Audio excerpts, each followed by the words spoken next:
Well, here it is, another fine day, Lake Sonoma. And you're out here with Wolf on the Wolf Craft. 1980 mini day cruiser, 460 Berkeley jet, and old-fashioned Cheetah.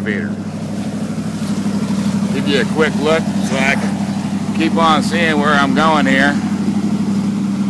Get my jet going the right way. Okay, now we're going to straighten out, and I'm going to go down here and get a shot of the Wolf Craft here. Okay. That's it, baby. That's it. We're going to go out and have some fun out here at Lake Sonoma.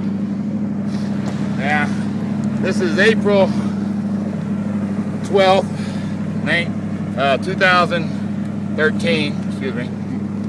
Yeah. And the water's calm.